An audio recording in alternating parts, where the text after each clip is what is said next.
This is mostly going to be a video of me ranting about very different things. Just kind of wanted to get your guys' thoughts and opinions on it. So, first off, provocative title, Running Scam. Who's that a hint to, I wonder?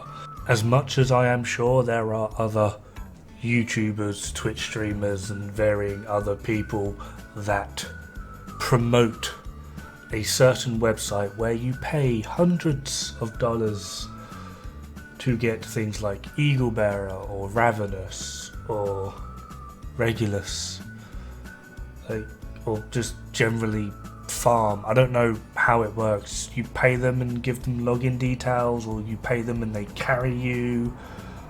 I don't know, but the fact that there's a website for this is comical when you can just join a Discord and do it for free. Yeah. For example, again, gonna tote him. Rise of Brutality.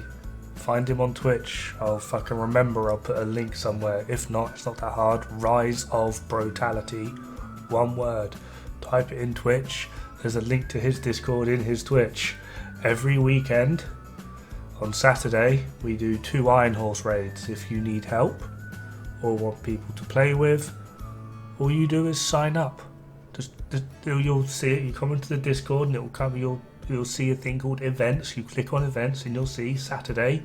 The time will automatically show you your time zone for the event, and you press yes, no, tentative. If you want to turn up, press yes. If you don't want to turn up, most people don't actually say no, they just don't press anything, but you can press no if you want. And tentative is may make it, might not, might have live things on the way. And then on Sunday we do a dark hours.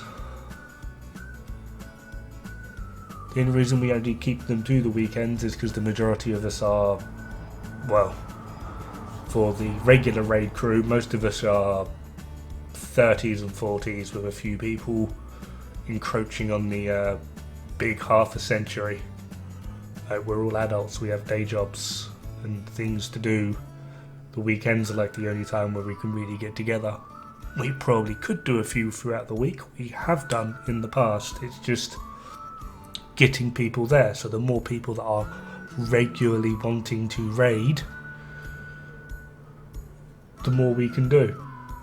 We will teach you to raid, so you don't always have to raid with us or rely on us, or maybe you've got other things on but you want to know how to do it so you can join other groups. That's great, we can teach you that. We can give you the builds, we can set you on the right path, and away you go, and it's free.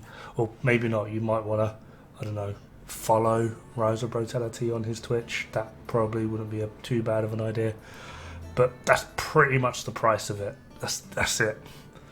So who is bloody paying hundreds of dollars to get Eagle Bearer, which isn't even that good of an AR? I see so many people, I need Eagle Bearer, it's so good. No, it's not. The only reason it's actually even competitive with most other top-end ARs is because it's got a 60 round mag. Shot for shot, it's not that great. And tenacity, but it's really good at negates perfect glass cannon. No, it doesn't. Only negates perfect glass cannon if you're getting the frigging kills. If you're not, it will kill you when you least expect it. Like most people I know hate Eagle Bearer because of tenacity, because you'll get into a fight, you'll get there'll be 2 bad guys, you'll kill one, then you'll kill the other. Your armor will regen and the fight will be over, you'll be running away, and then you just drop dead. Cool. Well done. It's beyond irritating. I do know a few people that dabble in the PvP, and for that they will say that Eagle Bearer is only really good in PvP. In PvE content, pretty much every other AR minus one of them, Bighorn, is not worth it. You'd get better results using someone else's bull hair. And then you've got the people that know it's not good, but they just want to use it because they like it, because reasons. So yeah, there's that. And all of this stems from what I'm calling reverse elitism. See, in most games it's the top end players, the speedrunners, that are the elitists, the toxic ones. However, I have noticed that time and time again, I'm not saying there are not bad apples on both sides, but time and time again, every single time I have an interaction with a speedrunner, it's pleasant. They talk to you, they engage with you, they offer you build advice, help. So many of them. I've got one of them in my clan, Friendly, ironic, who the moment you sit there and go, oh, I need to do floor 10 but I can't quite be bothered, she boots up her second PC for the checkpoint, she'll fast travel you straight into floor 10 and then carry you through floor 10 for however long you need. We constantly joke that she lives on floor 10. She's got a house set up, pays rent, the lot. She will help you out no end. But what gear do you need? Oh, I need XYZ with unicorn drop. She won't stop until she gets it, and then she'll drop it for you. Again, not saying there's not bad apples on both sides, but from what I've actually noticed, particularly mainly within the division circuit, it's the casual players, or the people that call themselves the casual players, that are the actual toxic elitist ones. They get their weird little snippet of information and then that's what they run with for eternity, and no one but nothing can convince them otherwise. The amount of people that just do continuous dumb stuff just because it's a casual build, therefore it's the best. No, it's not. And the attitude that a lot of them have as well is just sort of cool, great, go you. To this day, I'm still having arguments over varying different setups, like how Ravenous works. Oh, but it affects armor. No, it doesn't. It will affect armor as much as anything else does when you put damage to armor as a stat on it, such as Contractor's Gloves or two-piece Walker Harris. If you're on about its talent, Freaky and Gary, or Gary and Freaky, or whatever it's frigging called, that is not subject to damage to armor. That's subject to damage to health. It's armor plating. They're very different. And then the actual explosions that you cause, from going from right shoulder to left, that's not subject to damage to targets out of cover. But so many people like to argue it. It's no, that is not subject to damage to targets out of cover. And then you've got people going, crit is pointless on Raverse. No, it isn't, because each one of those explosions crits. You've essentially got an 11-sided die, effectively, 0 to 10. And if you stack it up to 10 times, however many times, 10 being the max, if none of those explosions crit, you get a 0, and then you get 100% of your weapon damage with multipliers and additives, etc, etc. But if one of them crits, so you roll a 1 and one of those explosions crit, you'll get more. This can go up to all of them critting, which means you can get an exorbitant amount of damage for very little effort. And this is why, technically, from the off, Ravenous is actually the most powerful rifle in the game. It's awkward and annoying and has a mechanic behind it, but from that it's got essentially self-buffing additive damage to help you deal with armor and health, and then multiplicative damage to help you deal with armor plating, as well as the fact that it fires 2 bullets at once. Double damage? No, I'm joking. And yet people argue this. It's you can't argue facts. The sky's bloody blue, mate. Come on.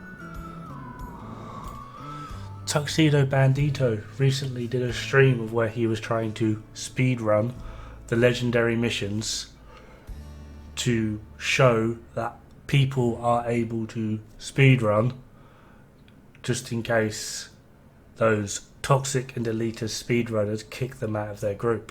They're probably not kicking them out of their group because people don't have XYZ, as he was suggesting. He was suggesting that, because they're not wearing contractors and foxes and blah blah blah blah, that they'll kick you. They're probably not. They're probably saying, hey, do you have contractors on? And then the casual gets arsey about it. I've had it so many times. Personally, I I've done like 3 total speedruns. That's it. And I fill in for the fill-ins that can't make it. I'm like I'm not even Team Beta, I'm like Team Charlie, if that.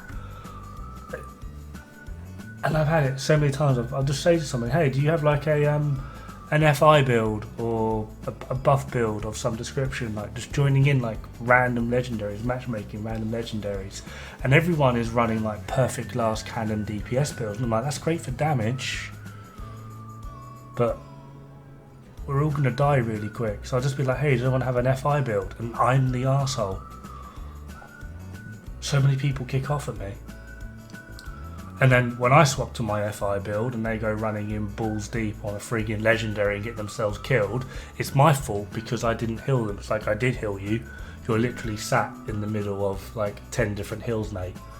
But they do more damage than what I can heal, but that doesn't compute. And yet again, I'm the bad guy and I'm the one with the bad build. It's like, no, it's just, it's easier to heal you when you're in freaking cover and not getting pummeled in the face with a shotgun. And I'm sad to say, and I'm going to divide the community on this and probably get myself in a lot of trouble, but as a community, from other games I've played and other communities I've been a part of, the Division 2 community, I have to say, is probably one of the dumbest. Like, completely and utterly dumb. I don't mean individually. I'm pretty sure individually you're all pretty good, and I don't know any of you particularly really at all. But as like a collective, okay, we're going for collective mentality here. When you look at things like content creators out there like Rise, who struggles to get like 15 viewers a stream, I'm telling you now, he is like one of the best players you will ever see. Friendly, intuitive, great mechanical skill, good in-game knowledge, struggles to get 15 viewers. And then you've got Pound of Flesh, who spends 4 hours a stream in the White House ranting and raving over stuff that doesn't even matter. Just screw it. But yet he gets hundreds.